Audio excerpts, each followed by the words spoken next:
Une molécule maintenant dont on parle beaucoup, c'est le CBD ou cannabidiol présent dans le chanvre, mais ce n'est pas un psychotrope. On lui prête toutefois des vertus relaxantes. Ces derniers mois ont ouvert plus de 400 boutiques dédiées à la vente des produits à base de cannabidiol. Le cadre juridique est pourtant encore flou sur les conditions d'utilisation. André Laxalt, Sylvain Tizy et Charlotte Dardelin. Alors qu'est-ce que vous auriez comme fleur de CBD, quelque chose d'assez parfumé, assez naturel? Dans ce magasin, c'est le mot-clé, placardé au mur, 3 lettres, CBD pour cannabidiol. Au milieu d'un décor végétalisé, on le retrouve en fleurs, servi sous cloche. Michel, lui, le préfère en huile, à ingérer. C'est pour dormir? C'est pour dormir, ça m'aide à dormir et puis également quand j'ai des douleurs, ça aussi ça me calme. Un produit dit relaxant, convoité à tout âge. Même ma mère en consomme aussi et ça lui fait énormément de bien, elle a 92 ans. Et visiblement, consommé à toutes les sauces. Je suis chef à domicile et les clients nous demandent de plus en plus Des produits CBD? Ouais, c'est ça. Je connaissais plus ou moins, mais je me suis un peu renseigné, du coup je suis tombé sur cette marque-là. Vous êtes chef en fait et vous venez parce que vous voulez incorporer le CBD dans vos plats. Exactement. Des huiles de CBD vendues entre 25 et 185 €. Ça a un coût de toutes les façons, quand on veut de l'exception, à un moment donné, il faut payer.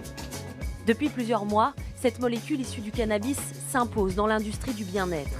L'an dernier, cette enseigne spécialisée faisait 20 000 € de chiffre d'affaires par mois. Aujourd'hui, elle en réalise 1 million. Alors on a eu une explosion, nous, dès le premier confinement. Ça apaise, ça permet de penser à autre chose et ne pas être défoncé en consommant un produit non psychotrope. Le CBD n'est pas classé dans la catégorie des stupéfiants. Il fait pourtant partie des 244 substances présentes dans la fleur de chanvre, appelée cannabis. Contrairement au THC, il n'a pas d'effet psychotrope. Aujourd'hui, si sa production est interdite en France, la Cour de justice de l'Union européenne a jugé que sa commercialisation devait être autorisée. Depuis, les boutiques dédiées fleurissent. Mais qu'y a-t-il vraiment dans ces produits? Le consommateur s'y retrouve-t-il? Dans les locaux de cette entreprise, on travaille dans les effluves de chanvre. C'est ici que Dan Elmaleh prépare la marchandise qui alimente près de 60 magasins en France. On va retrouver là une fleur d'une culture extérieure, donc qui est beaucoup plus feuillie. Ici, on se laisse surprendre par l'effet trompe-l'œil, comme avec cette résine. On est sur du H, exactement. On est sur du pollen CBD. Tout est pourtant légal et contrôlé. Les fleurs sont pesées. Ici, tous les produits sont testés en laboratoire avant d'être mis sur le marché.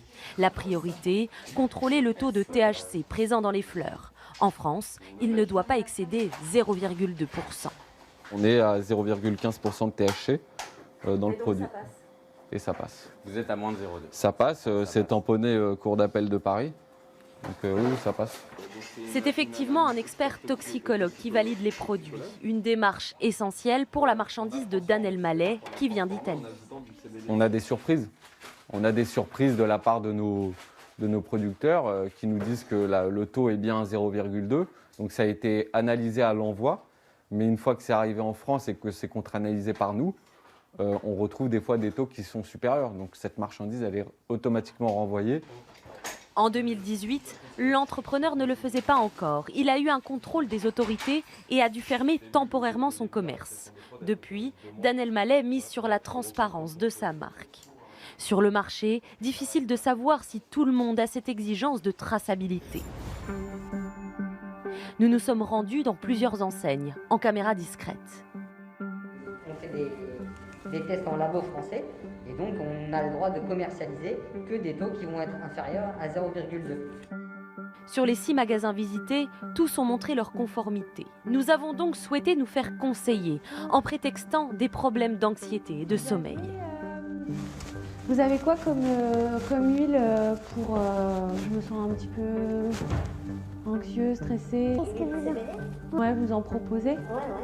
On va voir un peu tous les pourcentages en fonction de ce que vous cherchez. Le pourcentage, c'est-à-dire la concentration de CBD présente dans la fiole. Plus elle est importante, plus l'effet relaxant sera puissant. C'est-à-dire, on vient tout seul, on ne va pas réguler, mais on va accompagner cancéreux pour ses douleurs, son sommeil, son appétit, les nausées, évacuer une addiction, type cigarette, THC, alcool ou autre. Interpellé par ces préconisations, nous avons montré ces images à Nicolas Authier, addictologue et président du comité scientifique sur le cannabis thérapeutique. Quand on regarde cet entretien-là, ou ces entretiens-là, on voit bien que la journaliste arrive et se présente comme une cliente, et ensuite vous avez un entretien qui se déroule entre une patiente et une personne qui pratique l'exercice illégal de la pharmacie, voire de la médecine.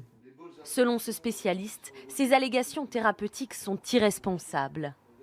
Ce cannabidiol, il a de nombreuses propriétés potentielles qui pourront peut-être être utilisées en thérapeutique, mais un grand nombre de ces propriétés qui sont pour l'instant annoncées n'ont pas encore fait la preuve scientifique de leur intérêt.